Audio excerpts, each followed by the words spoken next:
The city exhaled a cold, gray breath that misted the window of the small apartment, clinging to the glass like a ghost of the November rain that had fallen all night. Inside, the world was a collection of worn, soft things: a threadbare couch with a permanent dip on one side, a rug whose pattern had faded into a gentle suggestion of color, and the quiet hum of a refrigerator that worked a little too hard for what little it held. Leo stood at the sink, his hands submerged in lukewarm water, staring at a single crack in a coffee mug like it was a map of his own life. His knuckles were scarred, the lines on his palms etched deep with the stories of drywall, busted pipes, and splintered wood. He was a man who fixed things for a living, but he couldn't fix the date on the calendar. Tomorrow, his daughter Mia would turn 8. And he had exactly $43.16 to his name. The number felt like a judgment, a quiet, humming failure that lived in the back of his throat. He had promised her a special day. He always did. Since his wife, Anna, had been taken from them by an illness that moved too fast and cost too much, promises to Mia were the only currency he had left that felt real. He promised to be there for every school play, even if it meant losing an afternoon's pay. He promised to read her 2 stories every night, even when his eyes burned with exhaustion. And he had promised her a real birthday cake, the kind from a bakery, with swirls of frosting and maybe even a sugar flower on top. A flicker of memory, sharp and sweet, surfaced. Anna, laughing in this very kitchen, flower on her cheek, holding a lopsided cupcake with a single candle. "It's not about perfect, Leo," she used to say. "It's about presence." He was present, but presence didn't pay the overdue notice tucked behind the magnet on the fridge. It didn't fill the gas tank of the truck that coughed every morning like it was trying to dislodge a bad memory. He closed his eyes, the scent of dish soap and the cold porcelain of the sink grounding him. He could do this. He had to. A small hardware store job this afternoon would cover the cake. Barely. He'd find a way. He always did, even if the way was narrower each time, the path forward crumbling a little more at the edges with every step. The sound of small, sock-covered feet padded on the linoleum behind him. "Daddy?" Mia's voice was still thick with sleep, soft and full of the unquestioning trust that was both his anchor and his heaviest burden. He turned, forcing the worry from his face, and replacing it with the smile he reserved only for her. "Morning sunshine. You hungry?" She wrapped her arms around his waist, her head fitting perfectly into the space just below his ribs. "Can we look at the bakery today, just to see?" she asked, her voice muffled against his worn flannel shirt.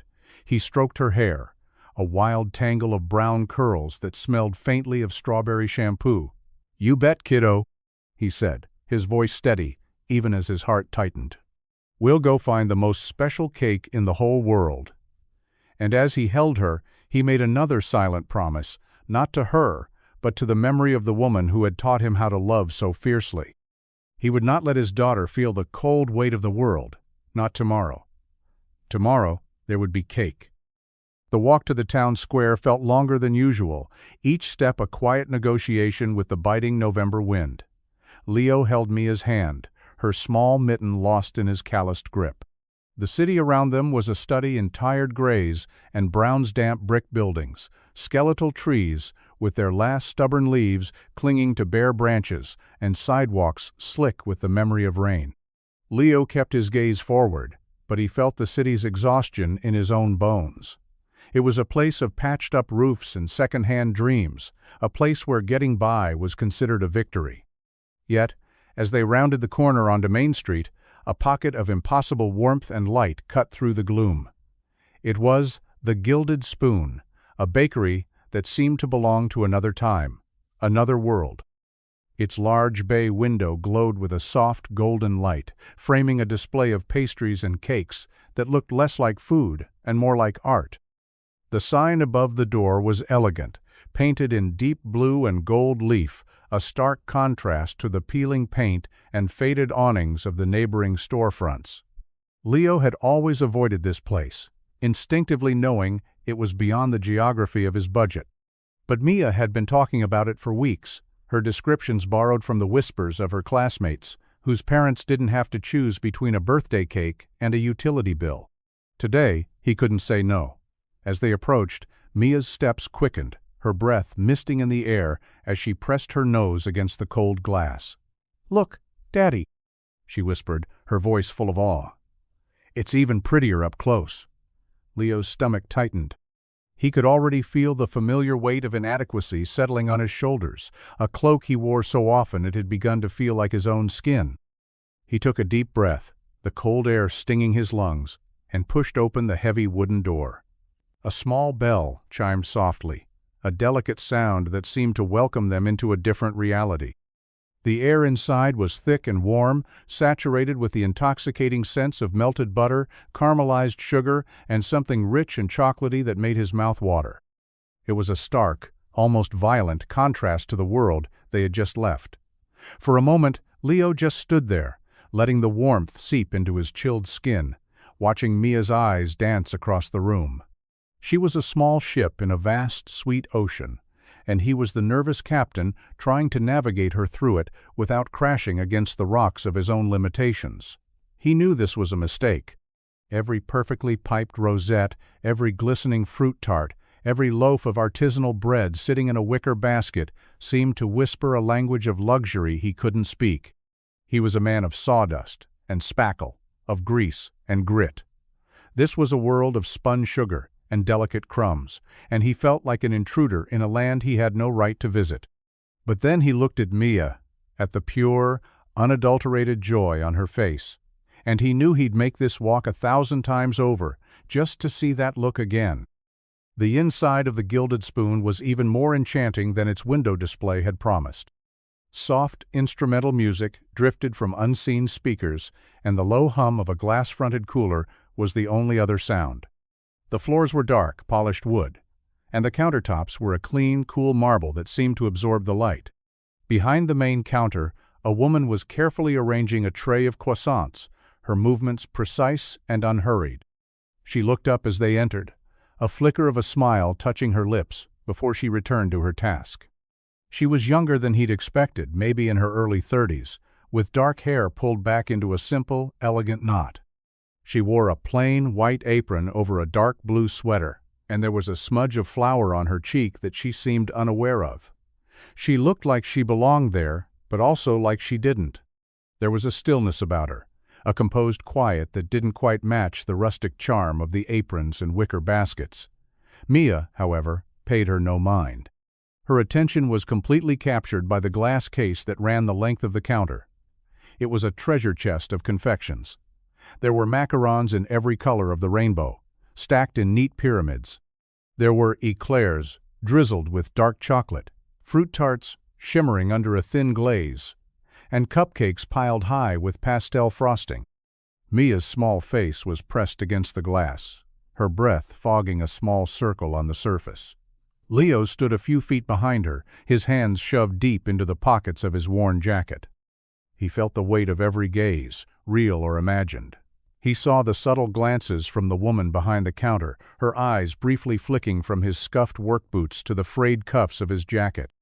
He wasn't imagining the judgment. He had felt it 1,000 times before. It was the quiet assessment of people who lived in a world where worn things were a choice, not a necessity. He tried to steer Mia toward the simpler offerings, the plain cookies or the day-old muffins that might be more forgiving to his wallet. "How about one of these, kiddo?" he murmured, pointing to a basket of scones. But Mia was already moving down the counter, her eyes wide, with a singular focus, as if pulled by an invisible string. She was drawn to the end of the display, to the centerpiece, the crown jewel of the bakery. Leo followed, a sense of dread coiling in his stomach. He knew, even before he saw it, that she had chosen the one thing he could never give her. The woman behind the counter finally finished with her croissants and wiped her hands on her apron. "Can I help you find something?" she asked, her voice soft and even. Leo just shook his head slightly, his eyes fixed on his daughter, his heart bracing for the inevitable fall. There, on a raised pedestal under a glass dome, sat the cake. It wasn't just a cake. It was a confectionery dream, a 3-tiered monument to celebration. The bottom layer was a soft, creamy white, adorned with delicate, hand-piped lacework. The middle tier was a pale, blush pink, with tiny sugar pearls dotting its surface like morning dew. And on the very top, a cascade of intricate sugar, flowers roses, peonies, and tiny blue forget-me-nots spilled down one side in a waterfall of impossible beauty. It was the kind of cake he'd only ever seen in magazines, the kind that belonged at a wedding or a gala, not on the small, chipped kitchen table of a second-floor apartment. Mia stared at it, her lips slightly parted in silent reverence. She didn't even need to speak. Her entire being screamed, "That one!" Leo stepped closer, his boots making a soft, apologetic sound on the polished floor. His eyes searched for the price tag, a small, elegant card propped discreetly beside the pedestal. He leaned in, squinting at the fine, looping script. The numbers seemed to leap out at him, sharp and cruel. $125.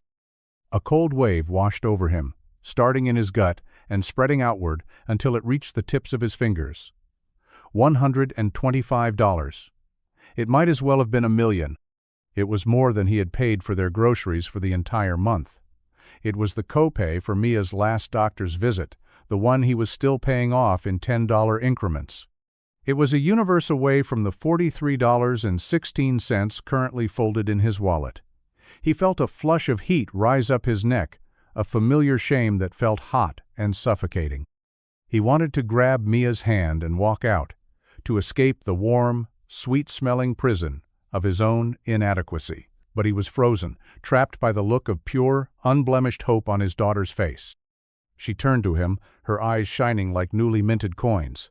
"Daddy?" she breathed, her voice a reverent whisper. "It's a princess cake." He swallowed hard, the words catching in his throat. He forced a smile, but he knew it didn't reach his eyes. He could feel the woman behind the counter, watching them, her gaze a quiet, heavy pressure. He didn't dare look at her.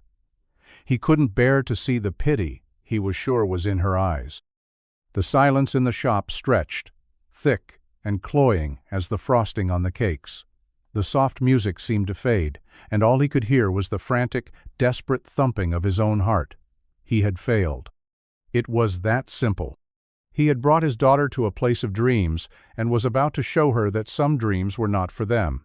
He knelt, bringing himself down to Mia's level, the rough denim of his jeans pressing against the cold, clean floor. He put his hands on her small shoulders, trying to ground himself in the solid reality of her.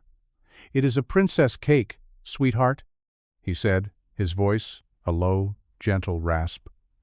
"It's the most beautiful one I've ever seen." He saw the hope in... Her eyes ignite, and it felt like a fresh wound. "But," he began, and the word hung in the air between them, a small, sharp blade. "I think that one is for a very, very big party. Maybe a wedding. See how tall it is?" He tried to sound casual, reasonable, as if this were a simple matter of logistics and not a crushing defeat of the heart. Mia's face fell, the light in her eyes dimming almost instantly. She didn't pout or cry, which was somehow worse. She simply absorbed the disappointment, her small shoulders slumping as she looked back at the cake. "Oh," she said, the single syllable carrying the weight of 1,000 unspoken wishes. "But it has blue flowers, like the ones Mommy planted in the window box." The words were a gut punch, unexpected and precise.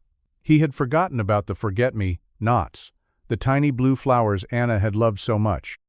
He closed his eyes for a fraction of a second, a wave of grief and failure washing over him. Of course Mia had noticed. She noticed everything. He ran a hand over his face, the stubble on his jaw, scratching his calloused palm. "I know, honey. How about we look at the cupcakes? We could get a whole box of them, all different colors." He was pleading, and he hated the sound of his own voice. Behind the counter, Juliana felt something clench in her chest. She had been watching the entire exchange, her hands still, her breath held. She had seen this tableau 100 times in her other, fancier establishments, the quiet tension of desire versus means. But this was different. It wasn't about a customer wanting a luxury they couldn't afford. It was about a father trying to shield his child from a world that measured worth in dollars and cents. She saw the way his shoulders, broad and strong from physical labor, seemed to curve inward as if to protect his daughter from the blow. She saw the raw, unguarded love in his eyes and the fierce, desperate pride that kept him from simply asking for help. It reminded her of something distant, a memory from her own childhood, of her grandfather, the one who had actually started this whole empire with a single bread oven and a dream. He used to say that a bakery wasn't about selling bread, it was about feeding souls. She hadn't thought about that in years. She had been so consumed by profit margins, brand expansion, and market share that she had forgotten the simple, elemental truth of what this place was supposed to be.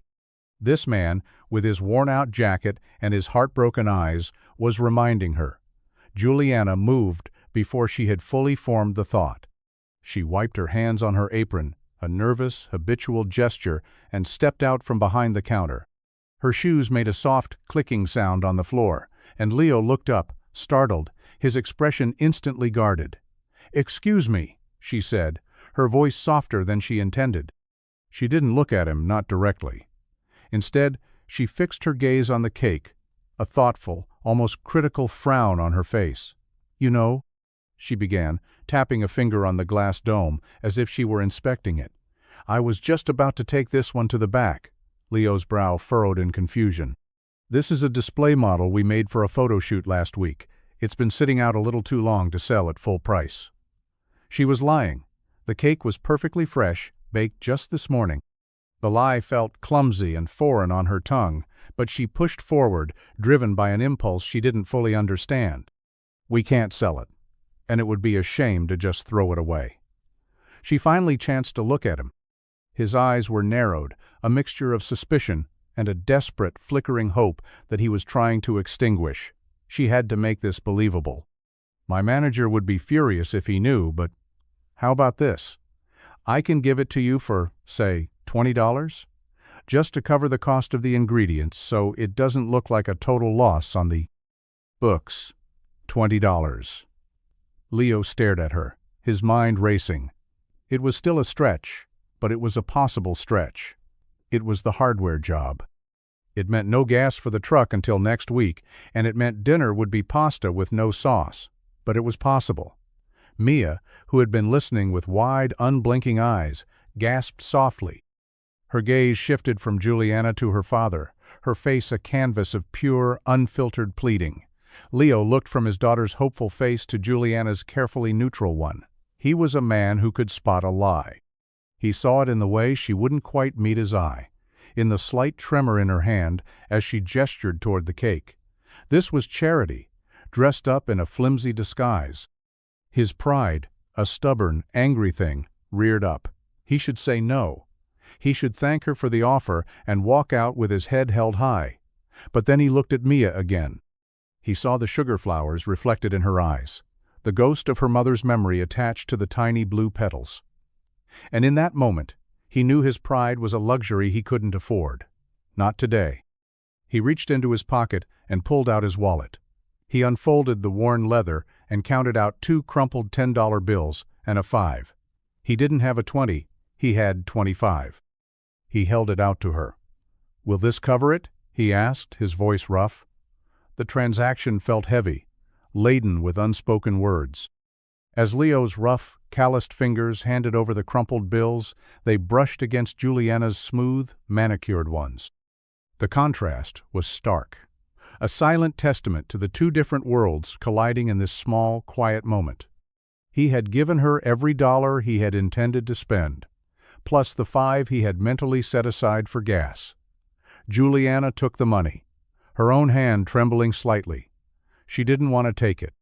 She wanted to refuse, to tell him to keep it, but she knew that would shatter the fragile illusion she had created. It would turn her act of kindness into an act of pity, and she could see in his eyes that his dignity was the last thing he had left to protect. "Yes," she said, her voice a little too quiet. "This is perfect. Thank you." She turned away quickly, moving to the register and punching in the numbers with a deliberate, focused slowness. She needed a moment to compose herself. The weight of his sacrifice, so small and yet so immense, settled in her chest. She had executives who argued over seven-figure bonuses, friends who thought nothing of dropping thousands of dollars on a single bottle of wine. And this man had just given her his last $25 for a cake, not for himself, but for the light in his daughter's eyes. The cash drawer slid open with a soft electronic chime. She placed the bills inside and printed a receipt, folding it neatly before handing it to him. He took it and tucked it into his empty wallet without looking at it. Meanwhile, Mia was practically vibrating with excitement. She bounced on the balls of her feet, her eyes fixed on the magnificent cake as Juliana carefully lifted the glass dome and prepared to box it up. The box itself was a work of art, sturdy and white, with the bakery's gold logo embossed on top. "Can I carry it?" Mia asked, her voice filled with a hopeful reverence. Leo managed a small smile. "I think this one's a two-person job, kiddo. But you can be in charge of making sure I don't drop it." Juliana secured the lid and handed the heavy box to Leo. "Happy birthday to your daughter," she said. And for the first time, she met his gaze directly. Her eyes were dark and deep, and in them he saw something that wasn't pity. It was something closer to respect, or maybe even envy. He just nodded, unable to find the right words. "Thank you," he said again, the words feeling inadequate for the weight of what had just happened. He took Mia's hand, and together they walked toward the door, carrying their prize. The small bell chimed their departure, the sound echoing in the now quiet shop. Juliana stood frozen behind the counter, watching them go until the door swung shut, leaving her alone with the lingering scent of sugar and the profound, aching feeling of a life she had never known. As Leo and Mia stepped back out into the cold, the grayness of the world seemed less oppressive. The wind still bit at their cheeks, but the weight of the cake box in Leo's arms was a warm, solid presence, a tangible piece of joy. Mia skipped beside him, her small hand once again tucked into his, her chatter a bright, bubbling stream that flowed around him. "We have to show Mrs. Gable next door, and we have to hide it so it's a surprise for tomorrow morning. Can we eat it for breakfast, Daddy? Just one tiny slice?" Leo found himself smiling, a real smile this time, one that crinkled the corners of his eyes. "We'll see, kiddo. We'll see." The shame he had felt inside the bakery had not vanished entirely, but it had receded, pushed back by the sheer force of his daughter's happiness. He knew he had accepted a handout, a kind lie, from a stranger. But as he looked down at Mia, who was now carefully inspecting the gold logo on the box, as if it were a royal crest, he knew he would make the same choice again. His pride was a small price to pay for her joy. Back in the bakery, Juliana remained motionless, her hand resting on the cool marble of the counter. The warmth of their presence lingered in the air, a stark contrast to the sudden, echoing silence. The shop, which moments ago had felt like a sanctuary of sweetness and light, now felt cavernous and empty. She walked slowly to the front window, peering through the elegant script of the store's name. She watched as the man and his daughter made their way down the street, the large white box held carefully between them. She saw him shift his grip to shield the box from a gust of wind, his body instinctively curving around it, protecting her. A deep, unfamiliar ache settled in Juliana's chest. She had everything. A portfolio of successful businesses, a penthouse apartment with a view that could make a person dizzy, a life curated to perfection. She had teams of people to manage every detail, from her investments to her wardrobe. Her life was a fortress of wealth and efficiency. But she couldn't remember the last time she had felt the simple, unvarnished joy she had just witnessed in that little girl's eyes. She couldn't remember the last time someone had looked at her with the fierce, protective love she had seen in that man's gaze. Her relationships were transactional, her friendships strategic. People wanted things from her: her money, her influence, her name. No one had ever wanted just her. She reached into her pocket and pulled out a small, folded card, the original price tag for the cake. $125. She stared at the number, then slowly, deliberately, She tore it into tiny pieces and let them fall into the trash can behind the counter. It was just a number. It meant nothing. What had happened in her shop today, the quiet exchange of dignity for joy, felt more valuable than anything she had ever owned. The following morning, the apartment was filled with a light that had nothing to do with the sun, which was still hiding behind a thick blanket of clouds.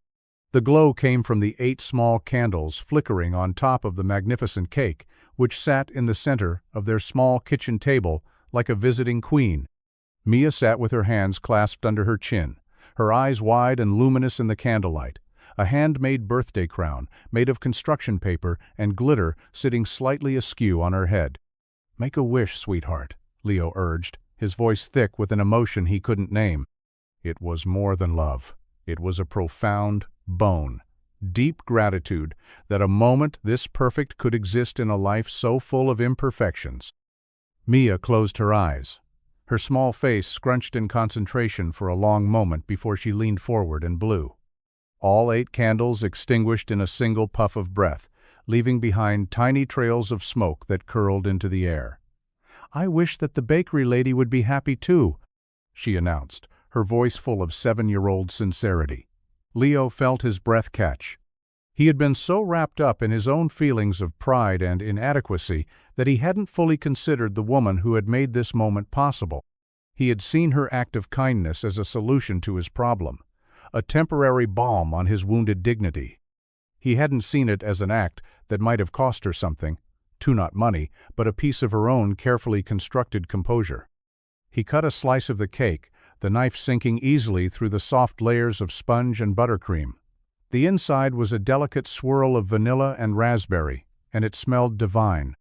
He placed a generous piece on a plate in front of Mia, who dug in with a plastic fork, her eyes closing in bliss at the first bite.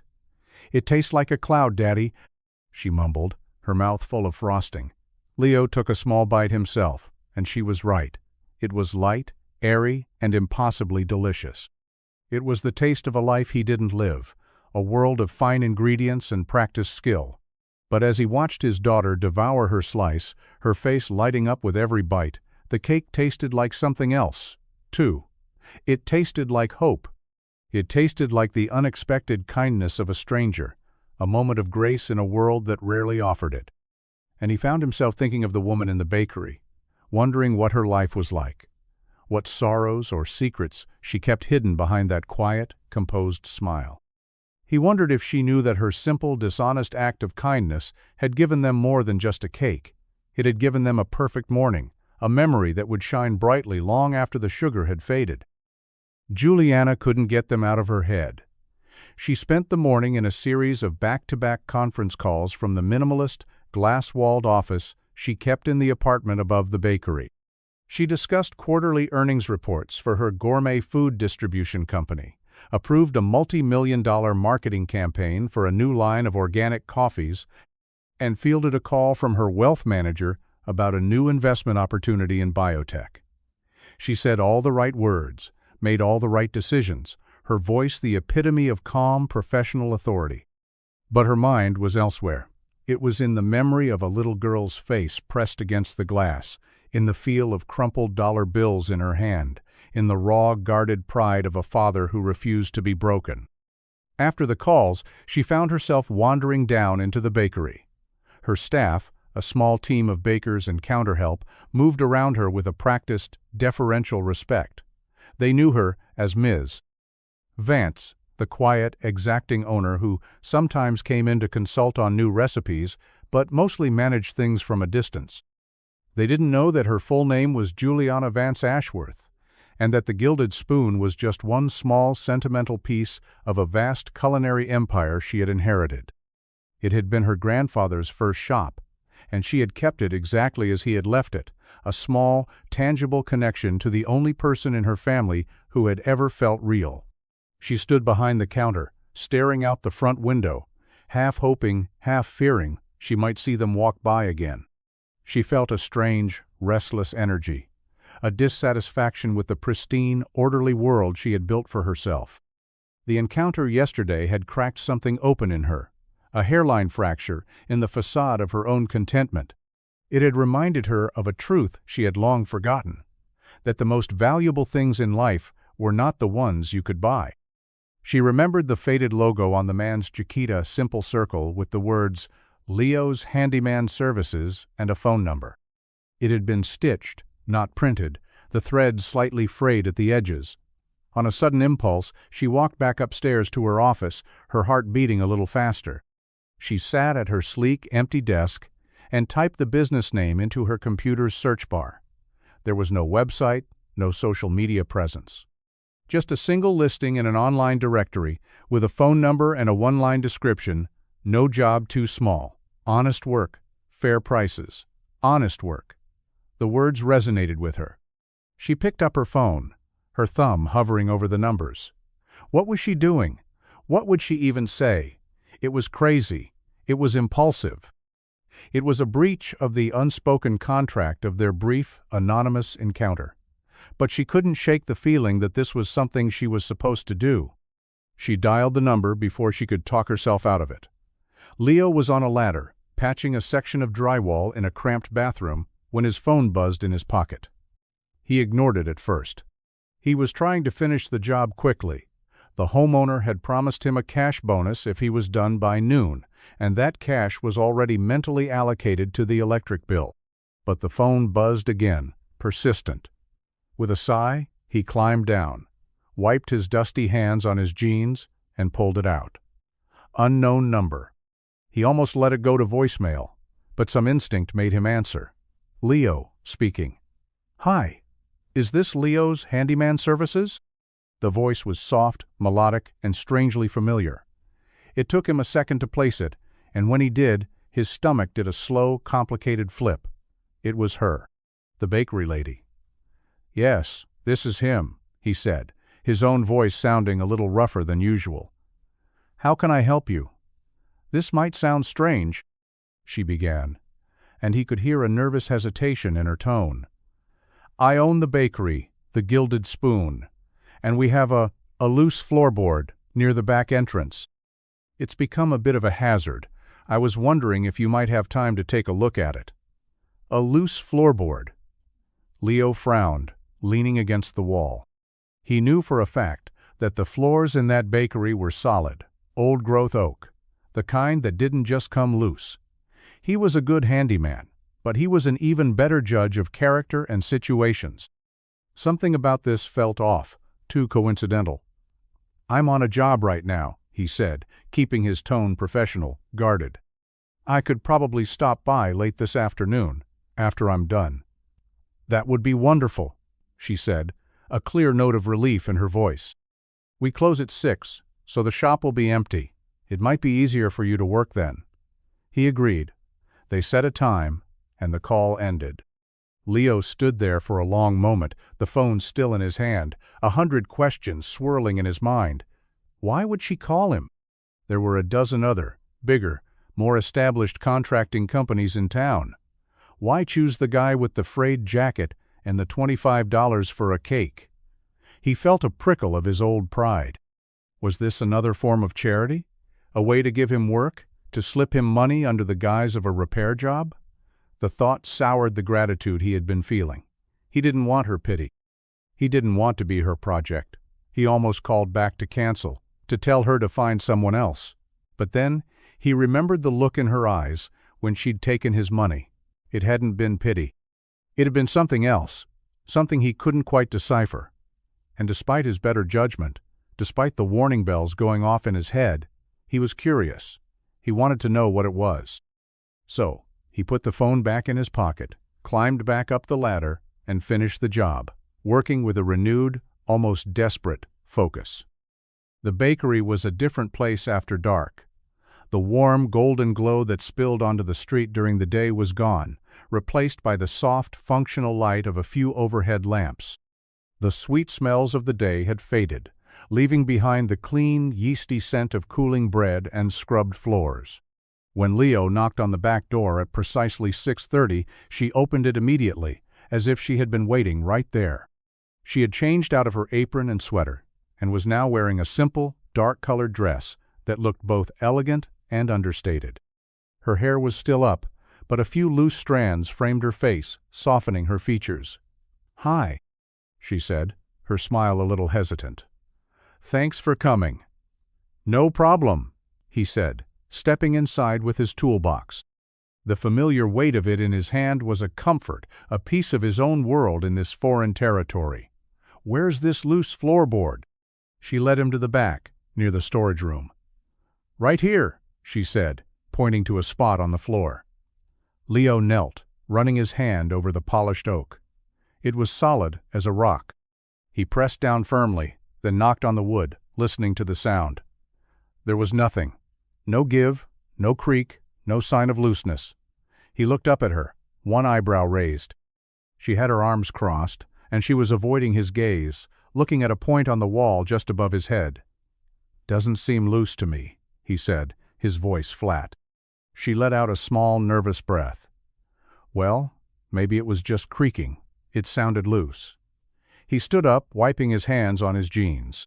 "I can pull up the board if you want, check the subfloor, but honestly, I don't think you have a problem here." He waited, letting the silence stretch. He wasn't going to make this easy for her. He wasn't going to play along with whatever this was. Finally, she met his eyes, and he saw a flush of color rise in her cheeks. "Okay," she whispered, her voice barely audible. "There's no loose floorboard." Leo just nodded, his expression unreadable. "I figured." "I'm sorry," she said, her gaze dropping to the floor. I wanted to thank you properly for the other day, for buying the cake. My staff told me what you paid, and I know it was more than I asked." "It was what the cake was worth," he said, his voice firm. "And my daughter had the best birthday of her life. So we're even." "No, we're not," she insisted, looking up again. "I lied to you, and I wanted to. I don't know. I wanted to make it right." He studied her for a long moment, this woman of strange, quiet contradictions. She was a terrible liar, but she seemed to value honesty. She owned a place of impossible luxury but worried about a $25 transaction. "You didn't have to do all this," he said, gesturing around the empty bakery. "A phone call would have been fine." "I know," she said, "but I wanted to see you again." The words were simple, unadorned, but they landed in the quiet room with the force of a revelation. The confession hung in the air between them, fragile and unexpected. Leo didn't know what to do with it. He was a man who dealt in tangible things: wood, wire, plaster. He understood the logic of a level and the certainty of a well-driven nail. The abstract, complicated world of human emotion was a territory he had learned to navigate with extreme caution. He leaned against the wall, crossing his arms over his chest. It was a defensive posture, a physical barrier against the vulnerability she was offering. "Why?" he asked, the single word blunt and direct. Juliana seemed taken aback by his directness, but she didn't retreat. "Because," she started, then hesitated, as if searching for a truth she hadn't yet articulated even to herself. "Because of the way you are with your daughter. Because you have a kindness that doesn't ask for anything in return. I haven't been around that in a very long time." Her honesty was disarming. It chipped away at the wall of his skepticism. He found himself wanting to believe her, and that scared him more than her lie. "Look," he said, his voice softening slightly, "I appreciate what you did. You made my kid happy. But I'm not looking for whatever this is. I've got enough on my plate." Just then, a small figure appeared in the doorway of the main shop, rubbing her eyes sleepily. It was Mia. She had been asleep in the truck, and Leo, not wanting to leave her alone, had carried her in and set her up with a blanket and a pillow on a bench in the front. "Daddy?" she mumbled, her voice thick with sleep. "I'm thirsty." Her eyes, still hazy, fell on Juliana, and a slow smile spread across her face. "Hi, bakery lady." Juliana's expression melted.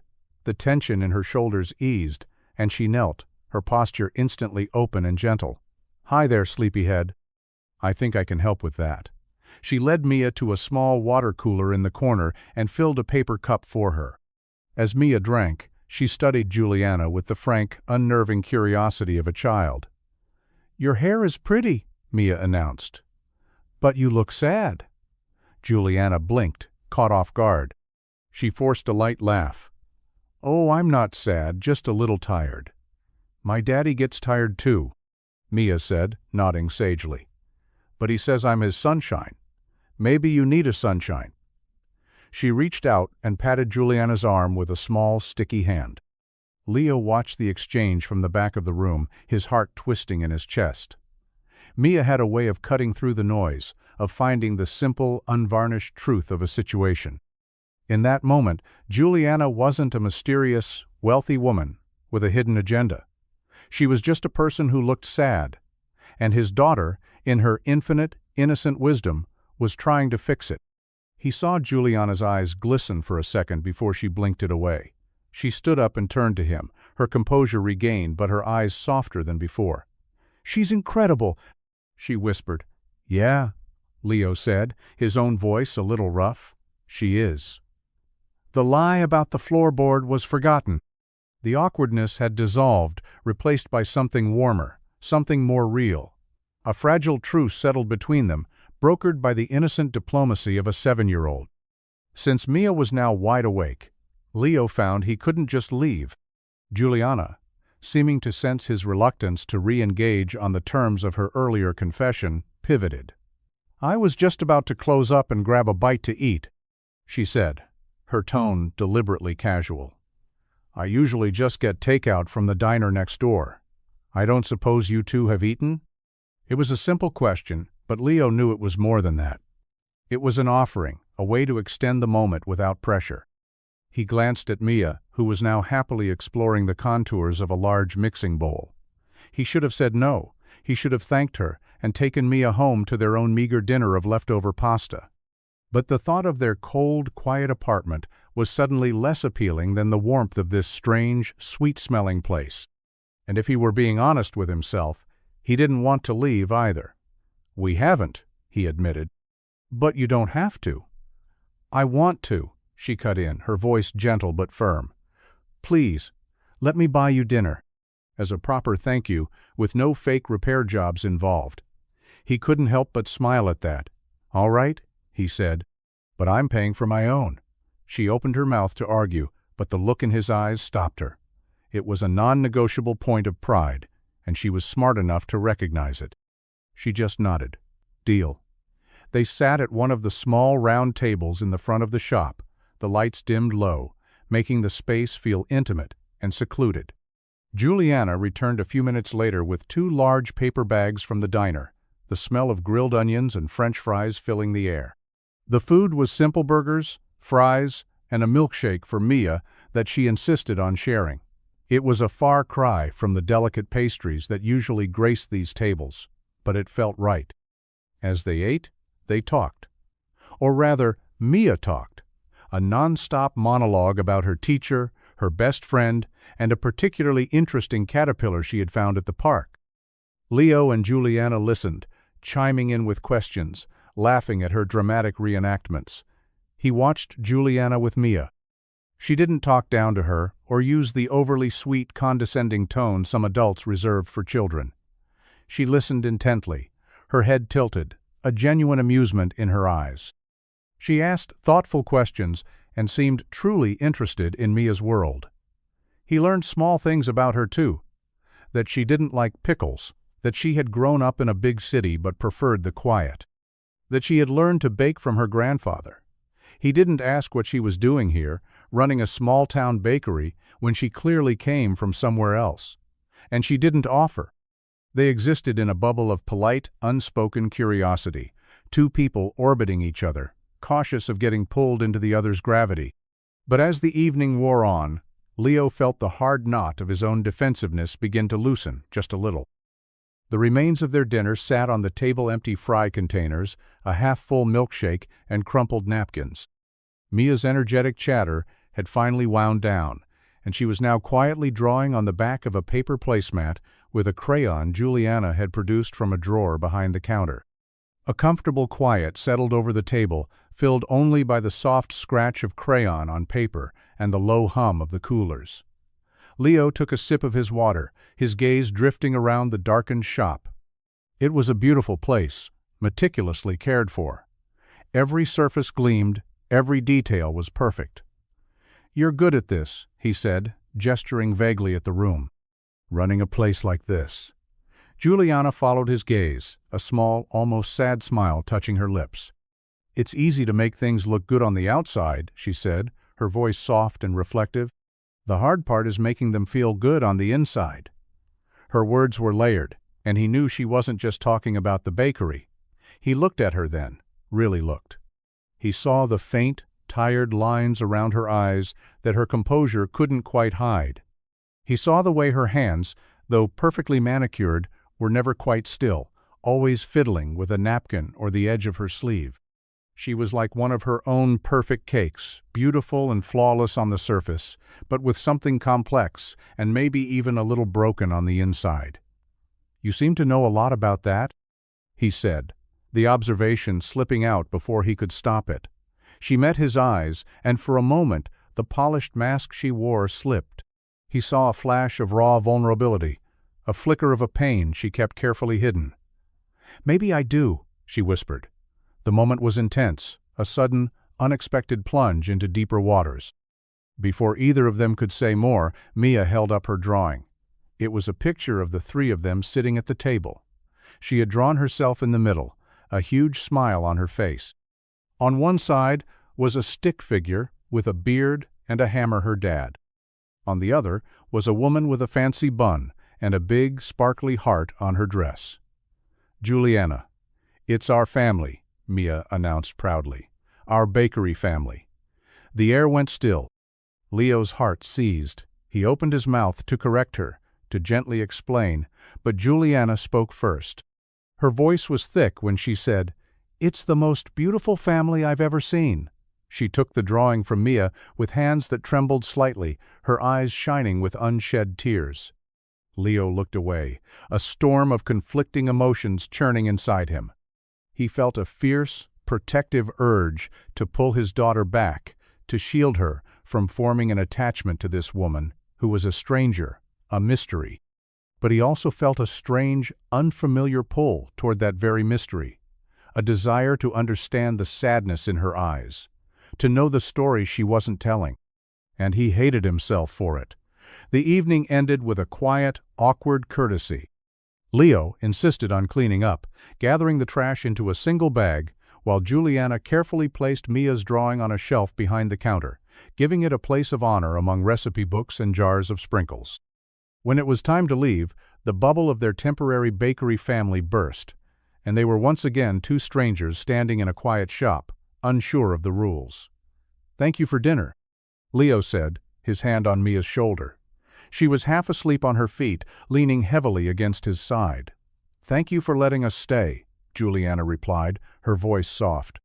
They stood at the back door, the cool night air, a stark contrast to the warmth inside. Leo hesitated, 1,000 unspoken things hanging between them. He should just go, but he found himself unable to move.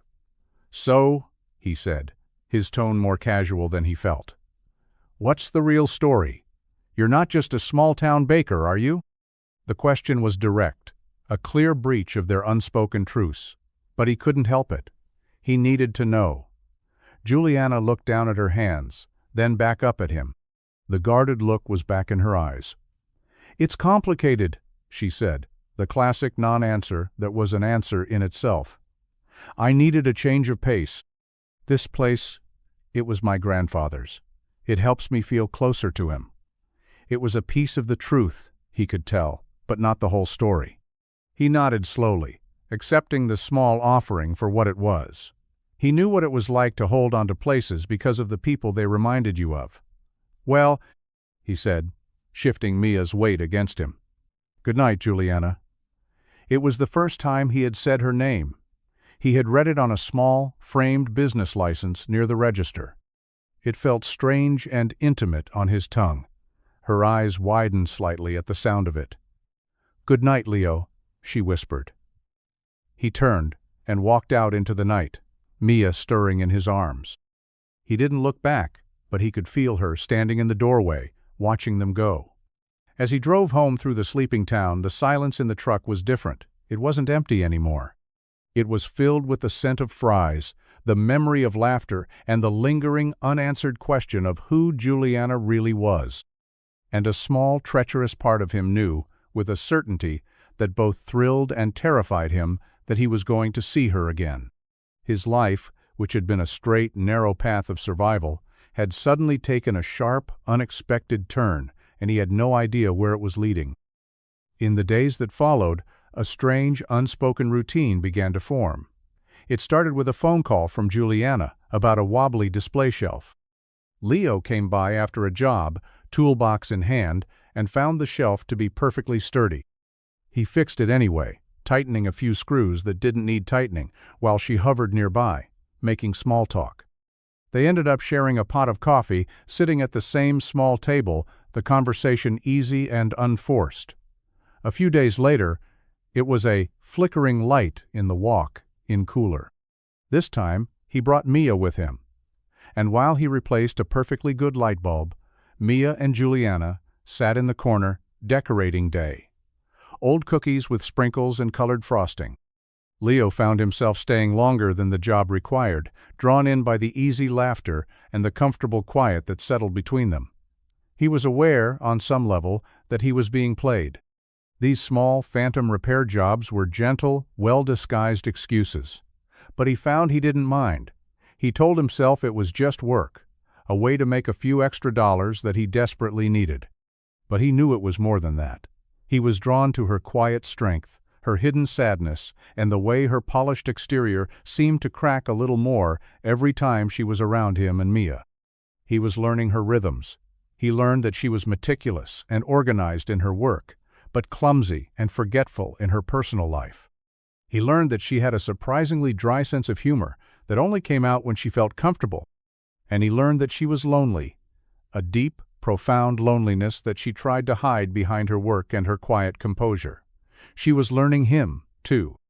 She saw the way he never cut corners in his work, the pride he took in doing a job right, no matter how small. She saw the gentle patience he had with Mia, the way he could explain the world to her in simple, honest terms.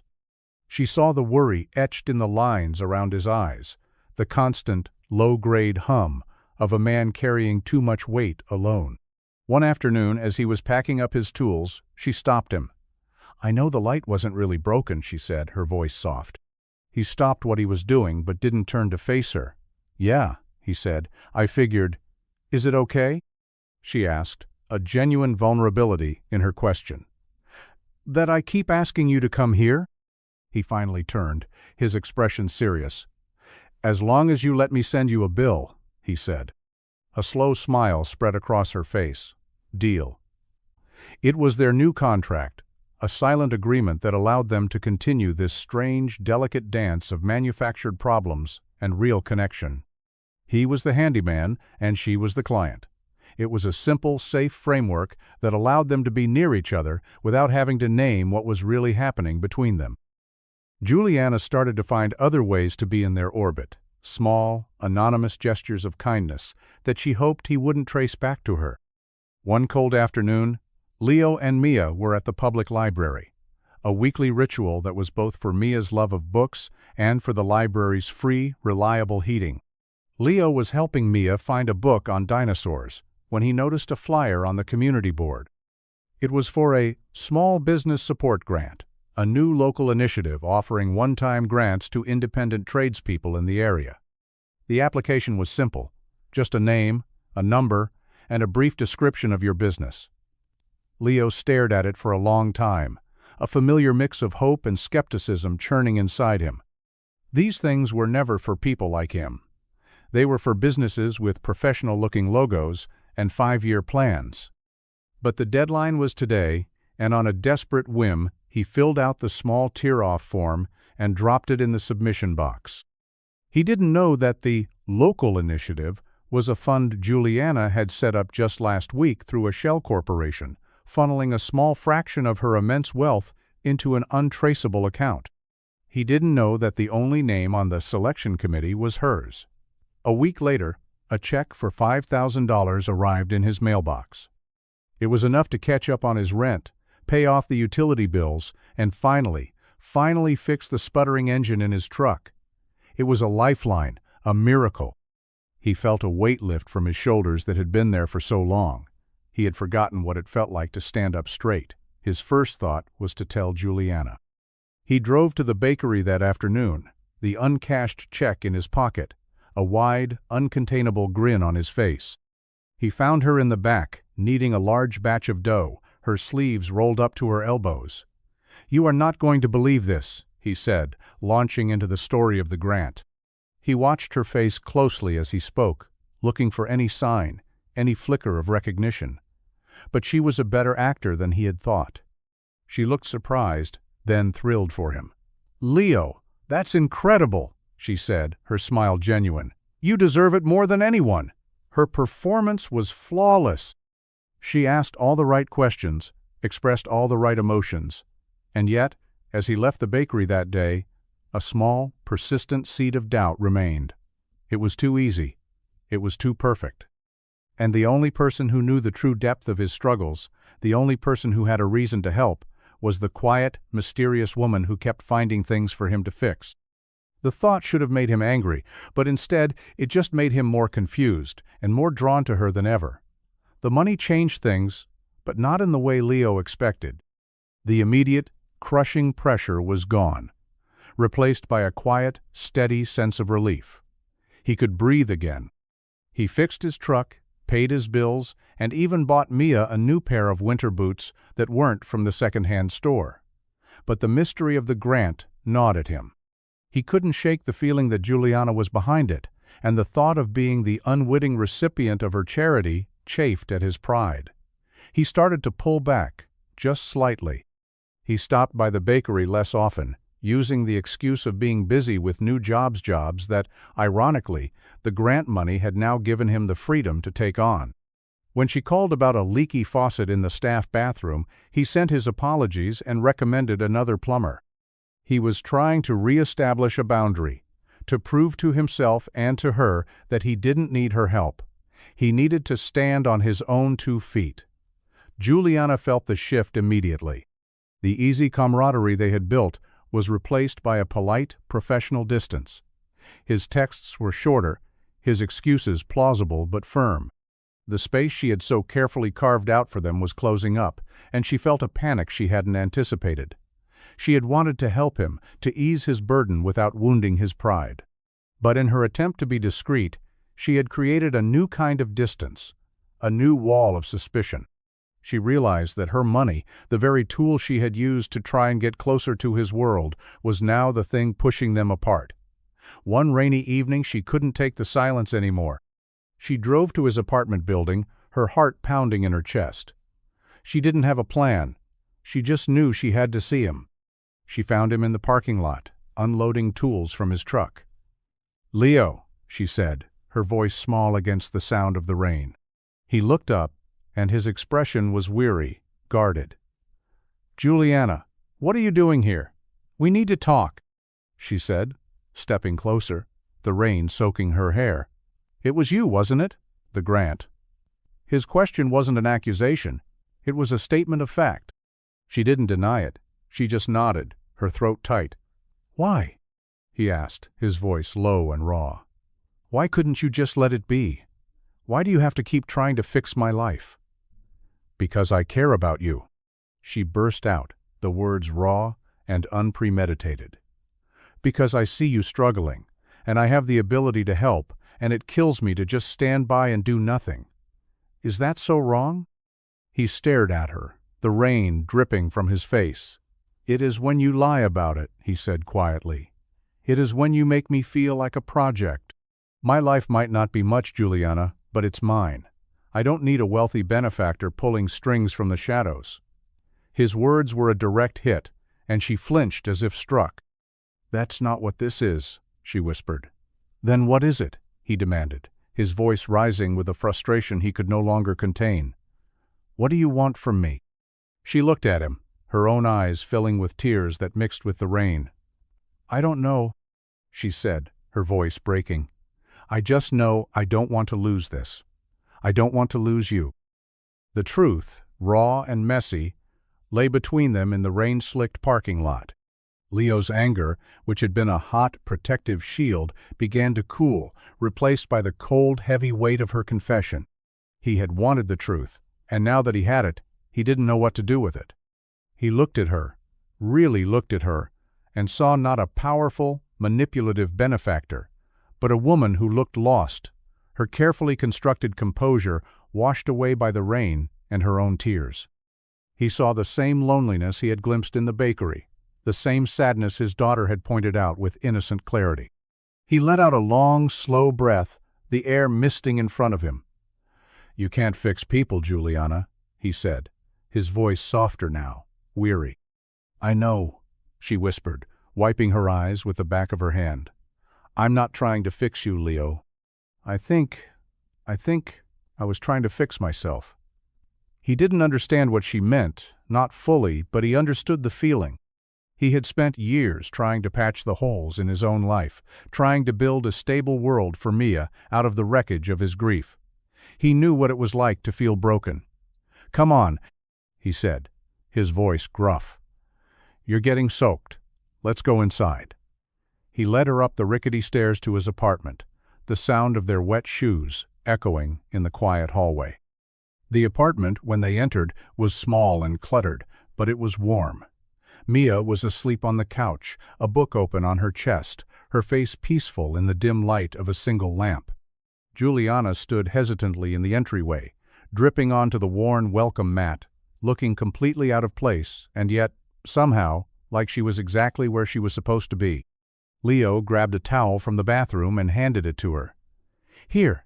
She took it, her fingers brushing his. The small, accidental touch was electric, a jolt of awareness in the quiet room. She dried her hair, her movements slow and uncertain. "I'm sorry I pushed you away," he said, breaking the silence. "I'm not good at accepting help, and I'm not good at giving it," she replied with a wry, self-deprecating smile.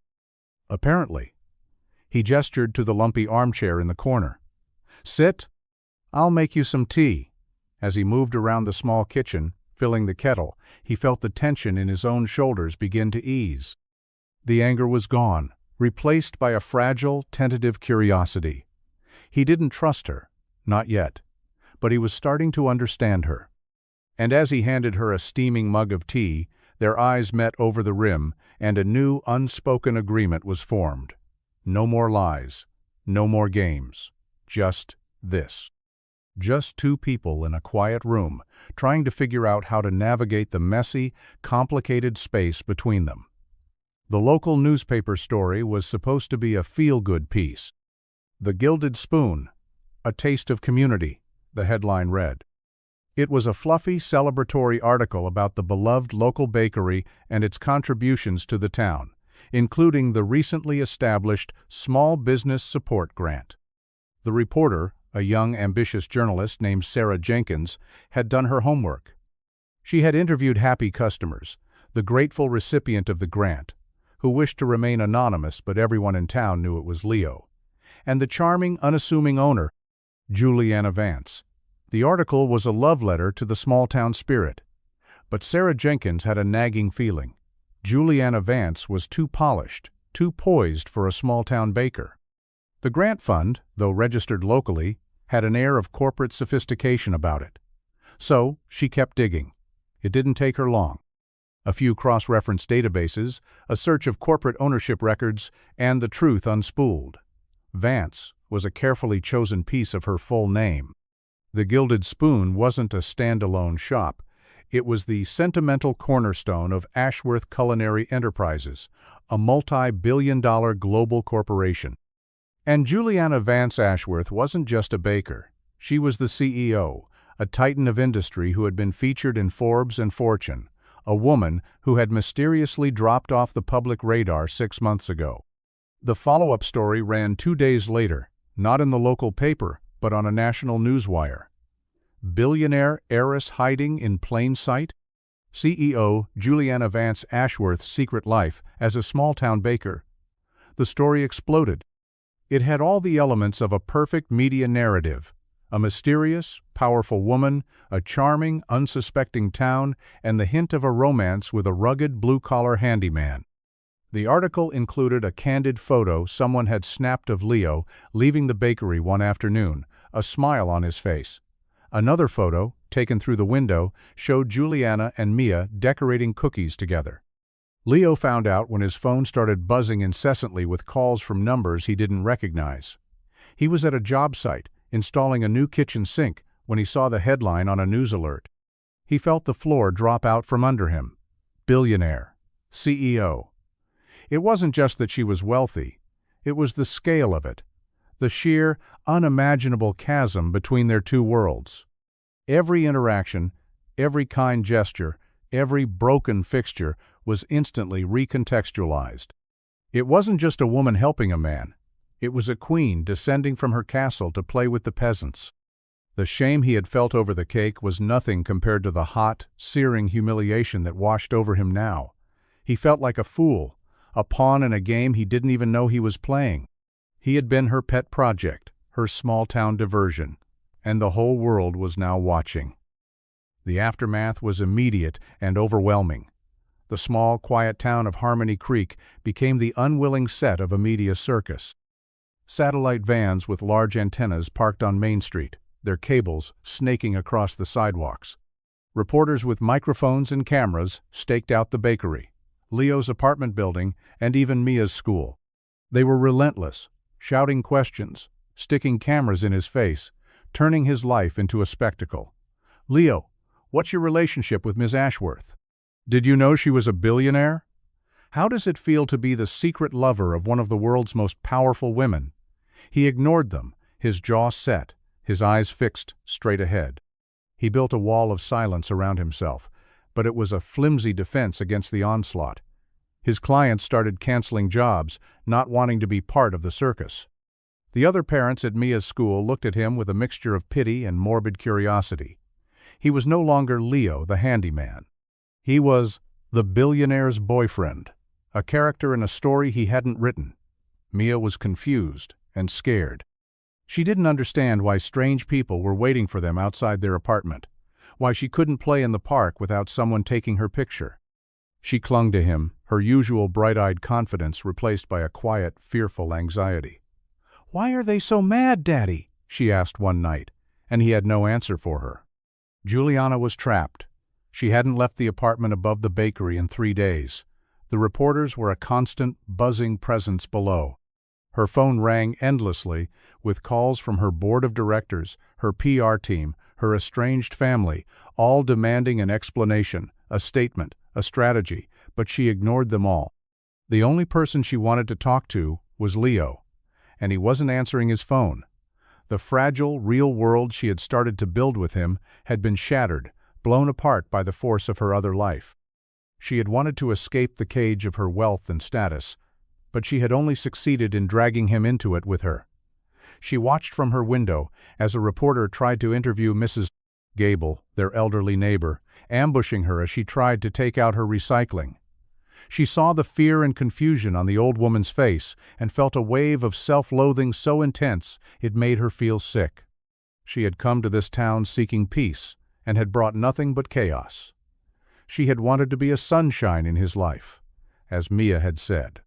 Instead, she had become a storm, and she was destroying everything in her path. After a week of relentless siege, the media's attention began to wane slightly.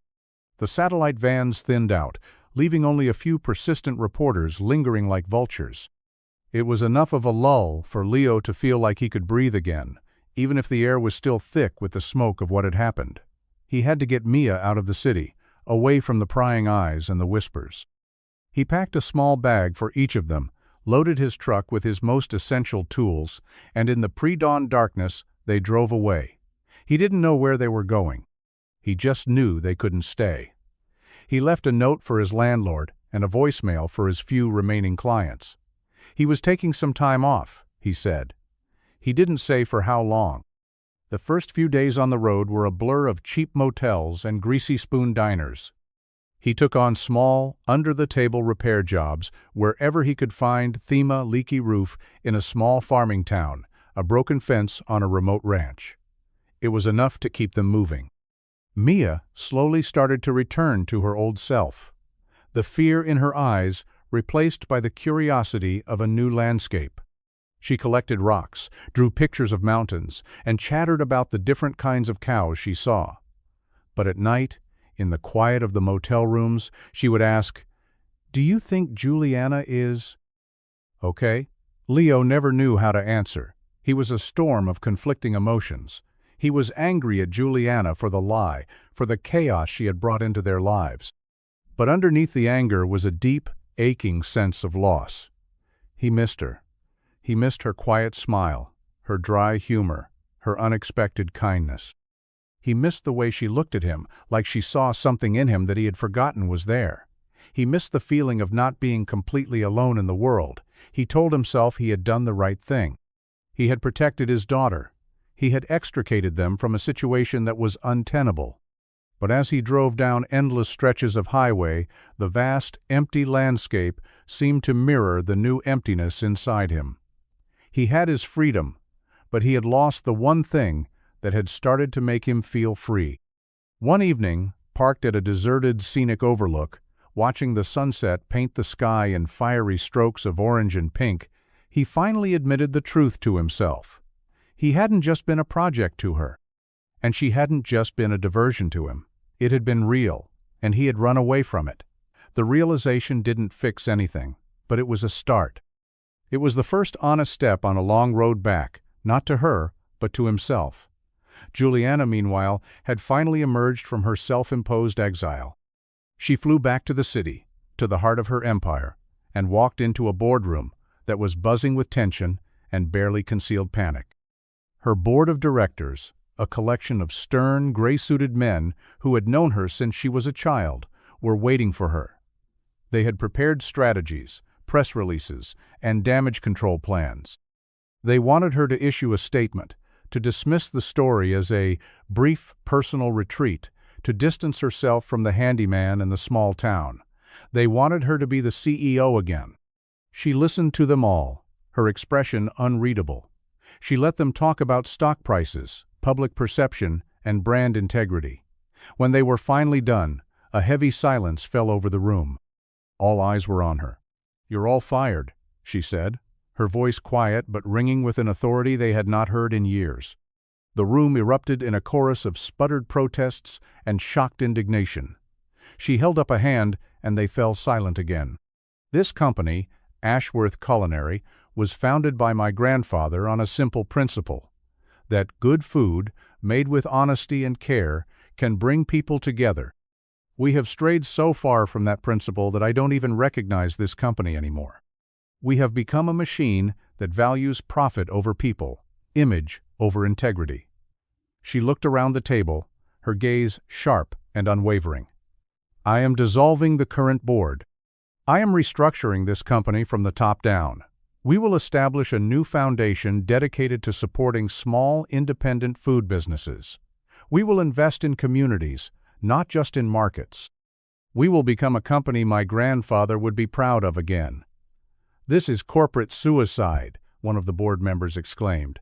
"No," Juliana said, a small, confident smile touching her lips for the first time. "This is a resurrection."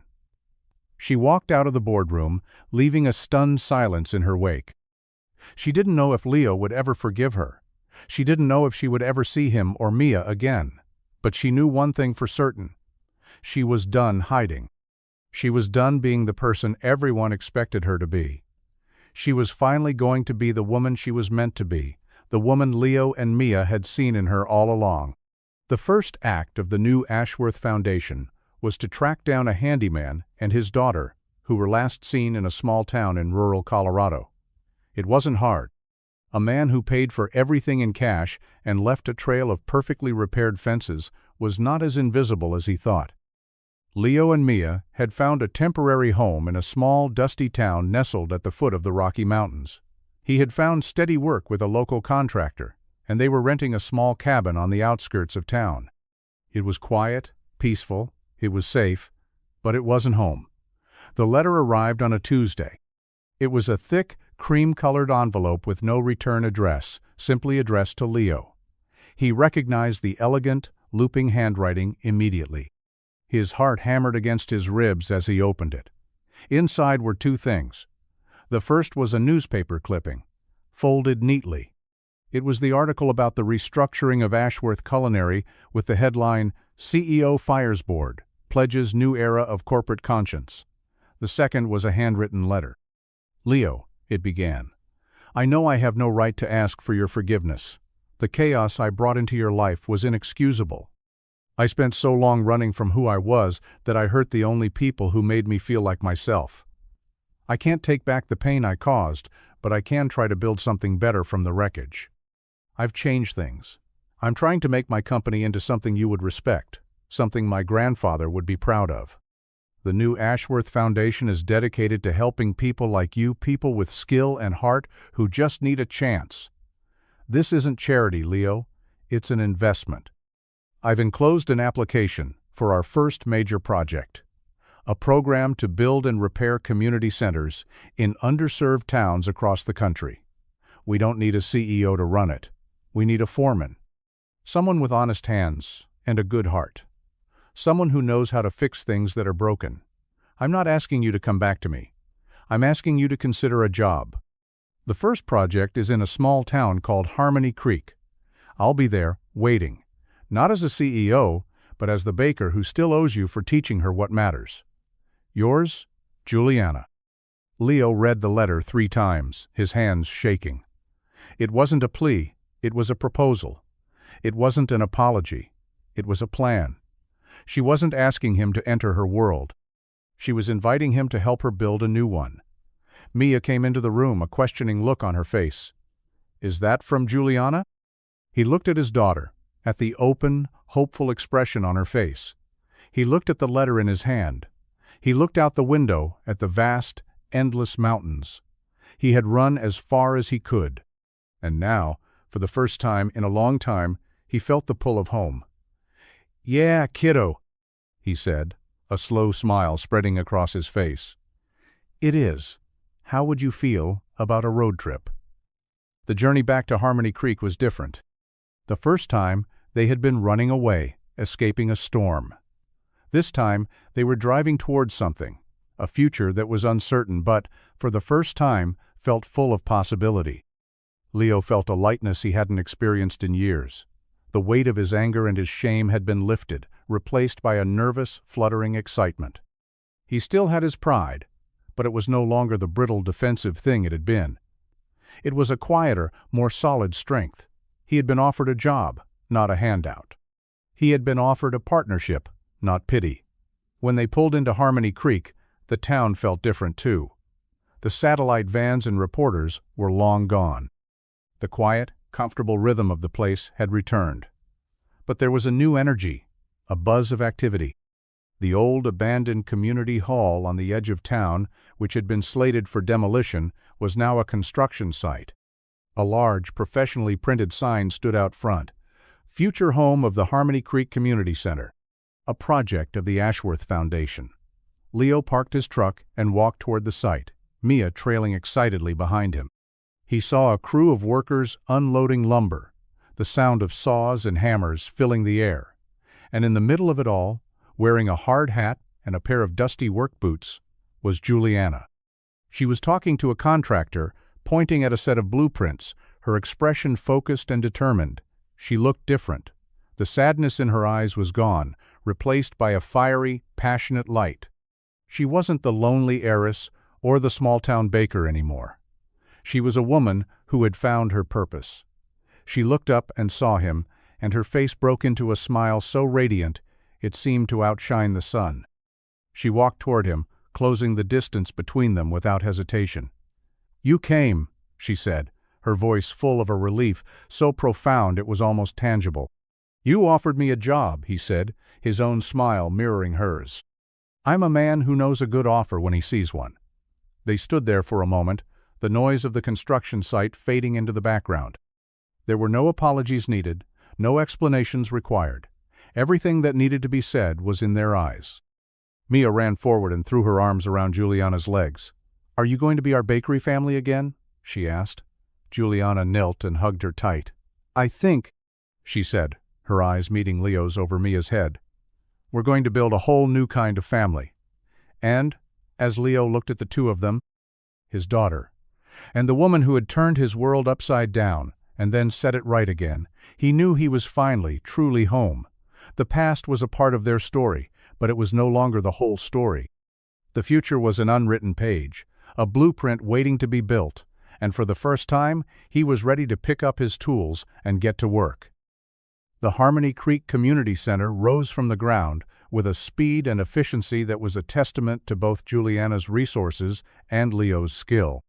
He was a natural foreman, a quiet, respected leader who earned the loyalty of his crew not by shouting orders, but by working alongside them, his hands as dusty as theirs. He knew the intricacies of every joint, the strength of every beam. He was building something that was meant to last, and the work settled a deep peace in his soul. Juliana was there every day, not as a distant benefactor, but as a true partner.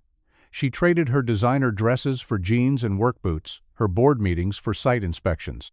She learned how to read blueprints, how to order supplies, how to navigate the complex world of permits and zoning laws. She was sharp, intelligent, and a surprisingly quick study. She and Leo found a new rhythm, a partnership built on mutual respect and a shared goal. Their days were filled with the easy camaraderie of people working toward a common purpose. Their evenings were quiet, spent at Leo's small apartment, which no longer felt so small. They would cook dinner together, Juliana's culinary skills slowly but surely improving under Leo's patient tutelage. They would help Mia with her homework, read her stories, and tuck her into bed. They were building a life, one simple, ordinary day at a time. The town watched, not with the morbid curiosity of before, but with a quiet, approving respect. They saw the genuine affection between the billionaire and the handyman. They saw the way they looked at each other, the easy laughter, the shared glances. They saw the love that had taken root in the most unlikely of circumstances. One crisp autumn afternoon, as the community center was nearing completion, Leo and Juliana stood on the unfinished second-floor balcony, looking out over the town. The leaves were turning, painting the hills in brilliant shades of red and gold. "It's beautiful, isn't it?"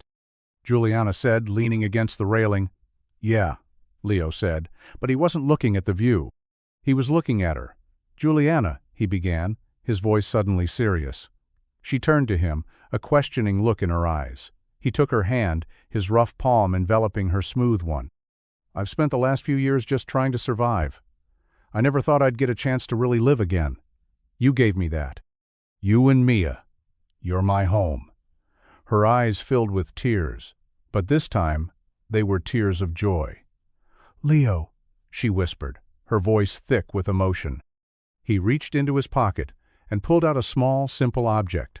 It wasn't a diamond ring in a velvet box. It was a single, perfectly crafted wooden washer, sanded smooth and polished to a soft sheen, with a small, hand-carved heart in the center. "I'm not a man of fancy words or expensive things," he said, his voice trembling slightly. "But I'm a man who knows how to build things that last, and I want to build a life with you. Will you marry me?" She didn't hesitate. "Yes!"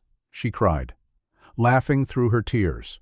"Yes, 1,000 times, yes." He slipped the wooden ring onto her finger, and it was a perfect fit. It was a promise, not of wealth or luxury, but of something far more valuable.